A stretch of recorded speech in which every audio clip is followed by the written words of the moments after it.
सौम्या रसोई के कामों में लगी थी। रात में सभी घर वाले चावल खाना पसंद करते थे उसके ससुराल में, इसीलिए वह दाल चावल सब्जी बनाकर कुछ पापड़ तल रही थी और शाम के 8 बज रहे थे। सलाद काटना अभी बाकी था।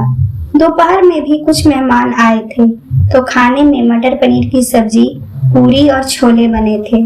तो रात के समय में कुछ हल्का फुल्का ही ठीक रहता है। सौम्या यही सोच रही थी, तभी उसकी सास मंगला देवी रसोई में आई और बोली कि सौम्या बहू, तुम्हें पता है ना आज कौन आ रहा है? गुड़िया के सास ससुर। खाना बढ़िया बनाना, समधन समधी हैं वो लोग, कोई ऐरू गैरू नहीं, कोई कंजूसी और कामचोरी नहीं चलेगी। ऐसा ना हो कि कल को मेरी गुड़िया बेटी को 4 बातें सुननी पड़े अपने ससुराल वालों की। मैं जरा हॉल में मेज के कवर सेट कर देते हैं। इतना कहकर वो रसोई घर से बाहर चली गई। सौम्या का जवाब सुने बिना ही उसकी सास वहां से हॉल की तरफ चली गई, क्योंकि उन्हें पता था कि सौम्या सब कुछ संभाल लेगी।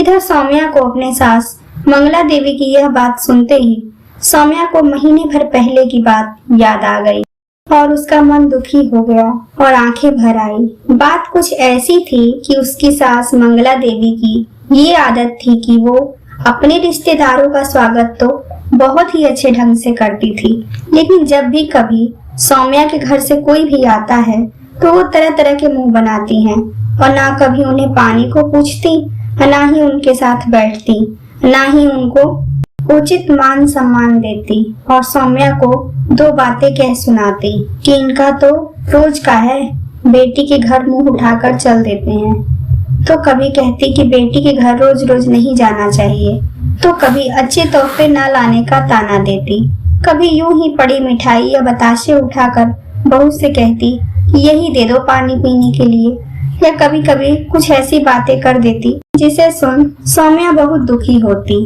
लेकिन पिछली बार तो हद ही हो गई। जब सौम्या के मम्मी पापा अचानक बिना बताए चले आए थे तो मंगला जी ने दोबारा खाना बनाने से मना कर दिया अपनी बहू सौम्या को, और दोपहर के पड़े चावल को ही कुकर में दोबारा गर्म करने को और दाल में पानी डालकर पतला करके खिलाने को कह दिया कि ये कोई स्पेशल थोड़ी है, मेहमान कभी कभार आए उनकी खातिर होती है। रोज रोज आ जाए तो यही काम है क्या, जो बनाओ और परोसो और खिलाओ? ये बोलकर वो फ्रिज में पड़ी सुबह की ही सब्जी को गर्म करने लगी थी। केवल खाने पीने में ही नहीं बल्कि अपनी हर बातों से वो ये जता देती थी कि बहू के मायके वालों को आना जाना उन्हें कतई पसंद नहीं था, और अगर उनकी बेटी के यहाँ से कोई आ जाता तो पेप्सी, ठंडा, पनीर, मटर, पता नहीं क्या क्या बुलाकर घर में रखना शुरू कर देती थी और सौम्या को तरह तरह के व्यंजन बनाने को कहती और उन्हें पूरा रिश्तेदारों वाली इज्जत दिया जाता था। आज भी जब मंगला देवी को पता चला कि उनकी बेटी के सास ससुर आने वाले हैं तो उन्होंने सौम्या को बढ़िया बढ़िया व्यंजन बनाने को कह दिया। यही सब सोचकर सौम्या की आंखें भर आईं और उसे बहुत बुरा लगा। मंगला देवी का ऐसा व्यवहार सौम्या को बहुत दुख देता था, पर मंगला देवी बार बार बहू के मायके वालों को भला बुरा कहती। पर आज ऐसा एक बार फिर होता देख सौम्या हॉल में ही अपनी सास के पास गई और फ्रिज में फ्रूटी की बोतल रखती हुई मंगला देवी से बोली, मम्मी जी, ये इतनी रात को फ्रूटी लेकर रख रही हैं? आप इतनी रात को दीदी के सास ससुर को ठंडा पिलाएंगी?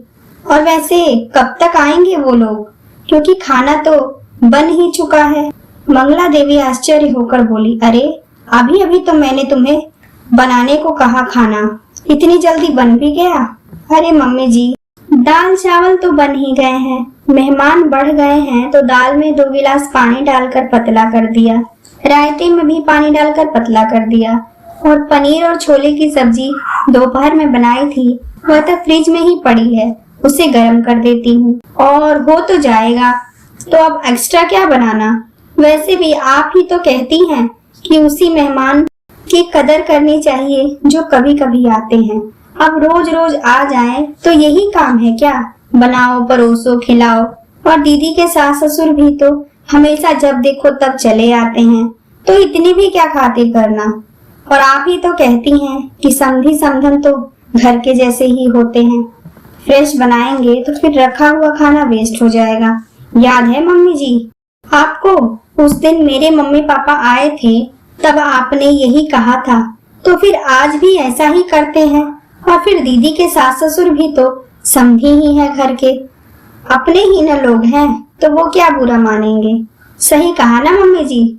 सौम्या की कही हुई बातें आज मंगला देवी को आईना दिखा रही थी कि आज तक वो अपनी बहू के मायके वालों के साथ कितना गलत कर रही थी।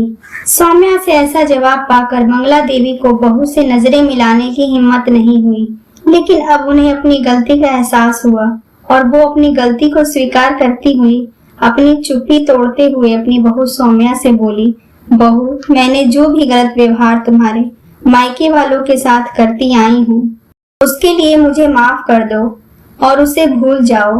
और अब से मैं वादा करती हूँ तुमसे कि जिस तरीके का व्यवहार मैं अपनी बेटी के ससुराल वालों से करती हूँ, जैसे उनकी इज्जत व खातिरदारी होती है, वही इज्जत और मान सम्मान और वैसा ही आदर अब से मैं तुम्हारे परिवार को भी दूंगी।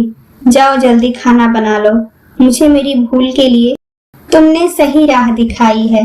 दोस्तों ऐसा कई घरों में होता है कि लड़के वालों का व्यवहार बहू के मायके वालों के प्रति आदर का नहीं होता और उन्हें उचित मान सम्मान नहीं दिया जाता, जबकि जिस माता पिता ने आपको अपनी बेटी दे दी उनका सम्मान तो जरूर करना चाहिए। लेकिन फिर भी हमारा यह समाज इस बात को नहीं समझता।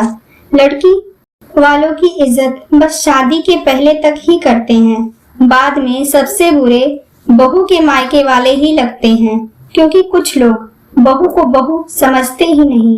बेचारे माँ बाप अगर कुछ कहें तो मायके वालों को ही गलत ठहरा देते हैं। अगर ससुराल वाले बहू को भी बेटी जैसा सम्मान देंगे तो बहू के मायके वाले ससुराल वालों पर कोई उंगली ही नहीं उठाएंगे और फिर शायद रिश्ते बिगड़ेंगे ही नहीं। दोस्तों अगर आपको हमारी ये कहानियाँ पसंद आती हैं तो प्लीज आप हमारे वीडियो को लाइक करें, शेयर करें और कमेंट करके अपनी राय जरूर दें। और हाँ, हमारे चैनल को सब्सक्राइब करना बिल्कुल भी ना भूलें। धन्यवाद।